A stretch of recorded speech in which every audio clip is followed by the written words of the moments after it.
So with that, everybody, meet my guest, Vance Lee. Vance, welcome to the show, Vance.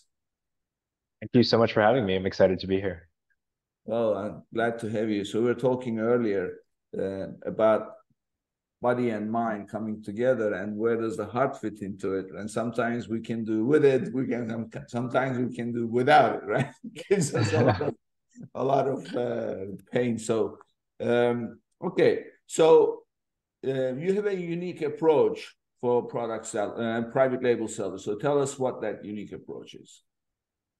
Yeah, so imagine what if you could sell your inventory before producing a single unit and then hit the ground running after you launch? So obviously everybody would love that. So tell us more. How does that work? So it's called a pre-order launch or pre-order launches. Yeah. So as the name implies, you are receiving forward orders before you do anything. But with Amazon, that's a little bit, not a little bit, but I mean, you can do future release date, but it cannot be months, so it won't really give you much. So, what is that? What does this entail? Give us a little bit more. So essentially, it won't be first on Amazon. So you'll launch outside of Amazon on a platform, for example, like Kickstarter or another one called Indiegogo, which we can talk more about later. But the idea is here is you're launching first, and then you have strong momentum to continue combining this with a launch on Amazon right afterwards.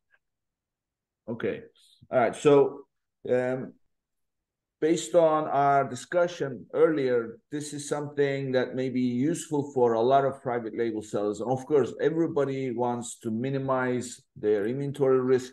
More important, they want to start with a small amount of investment to test the market, but then they are stuck with the lead time, and they have no idea what kind of demand is going to be. So what we're going to do in this episode is walk through the timeline and the logistics and the intricate details of how to engineer this entire approach, which obviously you've been doing successfully for a long time. So you're going to share that with our listeners.